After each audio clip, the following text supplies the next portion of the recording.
갑자기 통화 긴축이라 중국에 무슨 일이.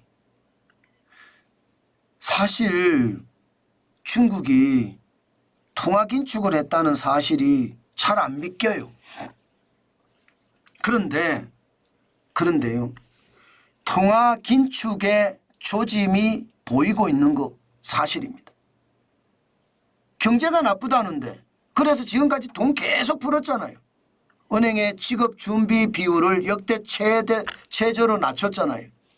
거기다가 사실상 기준금리라고 하는 LPR 이것도 낮췄거든요. 그러면서 돈을 계속 풀어서 쉽게 말하면 대출받아 집 사라 할 정도로 진짜 많이 풀었단 말입니다. 그런데 갑자기 긴축에 못 옵니다. 여러분 이거 한번 보세요. 중기 유동성 지원 창구 MLF입니다. 이 MLF는요. 중앙은행이 시중은행에 돈을 빌려줄 때 적용하는 금리입니다. 이게 일반적으로 우리 같으면 콜금리라고 이야기하는 겁니다. 그런데 이 금리는 4월에 2.5%로 동결시켰습니다.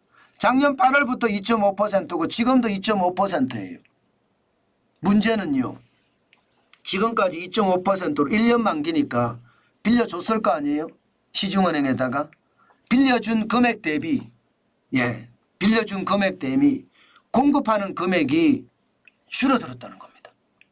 실질적으로 MLF로 공급하는 규모는 1000억 위안 정도 되거든요. 그런데 만기에서 돌아오는 금액은 이게 기본적으로 1700억 위안이 된다는 거예요. 그러면 만기에서 돌아오는 금액만큼 1700억 위안이나 아니면 그보다 더 많이 공급을 하면 유동성을 공급하는 차원인데 실제로 만기에서 돌아오는 것은 1700억 위안인데 실제 공급하는 것은 1000억 위안. 결국은 700억 위안이 줄어들었다는 거잖아요. 이게 통화긴축입니다. 유동성 감축입니다. 와우, 이게 보이지는 않지만요. 일반적으로 중앙은행이 시중은행하고 거래할 때 적용되는 금리고 시중은행이 갖고 있는 돈을 더 많이 중앙은행으로 넣으라는 뜻이잖아요. 그렇죠? 그러면 통화 긴축이 일어난다는 뜻이잖아요. 저는 이게 어떻게 생각하면 지표로만 해석을 할게요. 사실 중국의 경제가 좋기 때문에 돈 더 이상 풀어서는 안 된다. 지금 이렇게 느껴지는 겁니다. 사실 중국 가본 사람들 이야기를 들어보면 유령 거리가 엄청나게 많다고 하고요. 이게 대도시에도 유령 거리가 많아졌다고 하거든요. 폐업을 하도 많이 해서 사람이 안 다니는 곳, 그런 곳이 많아졌다는 의미입니다.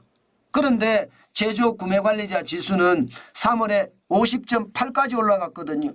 50.8이라는 건 이게 기준선이 50입니다. 50.8이면 경기가 확장되고 있다는 의미거든요. 경기가 축소될 때는 50 밑으로 내려옵니다. 경기가 좋아진다는 이야기예요. 경기가 좋아지니까 이게 유동성 관리하는 것 아니냐 이렇게 해석할 수 있다는 뜻이죠. 게다가 말입니다. 공업이익도 1월에서 2월까지 보면 중국 기업들의 공업이익 말하는 겁니다. 이게 10.2%가 늘었습니다. 게다가 2천만 위안 이상의 기업들 대상으로 하거든요. 이 공업이익은. 다시 말해서 기업들 규모가 큰 기업들이 이익을 많이 낸다는 뜻이에요. 돈 풀었더니 소비가 많이 일어난다는 뜻으로 해석할 수 있나요? 충분히 그렇게 해석할 수 있습니다. 그러면 이게 지금까지 중국은 저성장의 저물가, 디플레이션에 대한 위험이 강했는데 지금 그렇지 않다. 이런 뜻으로 해석할 수 있나요? 지금 두 가지 지표를 보면 그렇게 해석할 수는 있습니다.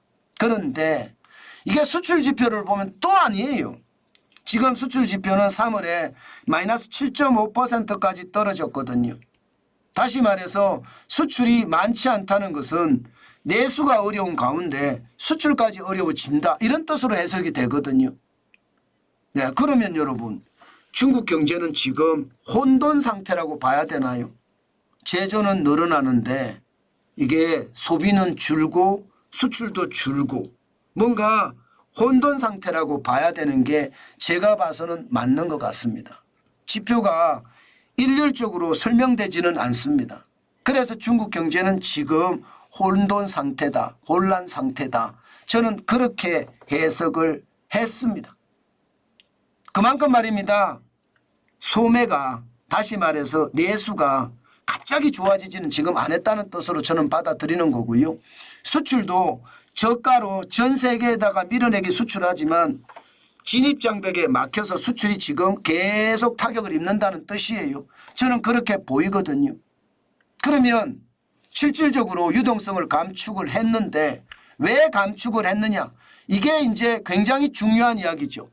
예, 왜 감축을 했느냐? 제가 봐서는 외국인 때문입니다. 지금 위안달러 환율을 보면 4월 15일 현재 7.2382 위안이거든요. 달러당 7.238이면 적은 수가 아닙니다. 위안의 가치가 굉장히 많이 떨어졌다는 뜻이에요. 달러 환율이 굉장히 많이 올라갔다는 이야기고요. 이것은 2022년 11월 1일에 7.3257 위안, 그리고 2023년 9월 8일에 7.3430 위안, 예, 그 다음에 지금 7.2382 위안이니까 굉장히 높습니다. 결국은 지금 중국의 금융당국은 외국인들 투자가 워낙 많이 빠져나가니까 통화를 긴축한다는 어떤 암시를 주면서 위안달러 환율을 낮추고 외국인 투자를 끌어들이겠다, 뭐 그런 뜻으로 해석이 됩니다. 게다가 말입니다. 게다가 요즘 중국의 어떤 모양새를 보면 저는 중국이 위험하다 이게 느껴지거든요. 예를 들어서 말입니다. 가상자산 ETF, 비트코인에 대한 ETF 만들어서 지금 상장했죠. 여기에다가 세계 최초로 이더리움 ETF를 만들어서 상장을 했습니다. 다시 말해서 들어오라. 세계 시장에 있는 가상화폐 투자하는 사람 중국으로 들어오라는 이야기거든요. 그만큼 어렵다는 이야기입니다.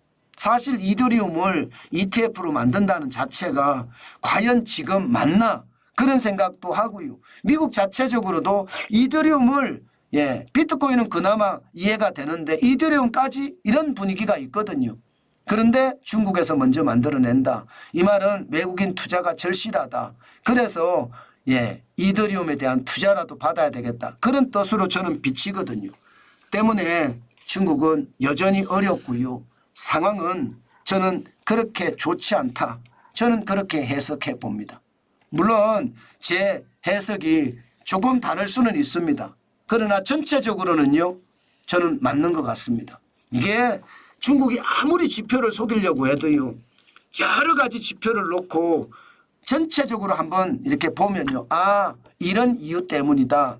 이게 분석이 되더라고요. 저는 중국이 여전히 내수가 어렵고 외국인 투자가 어렵기 때문에 지금 중국은 외국인 투자를 받으려고 안간힘을 쓴다. 뭐 그렇게 이해하면 저는 틀림이 없다고 생각합니다.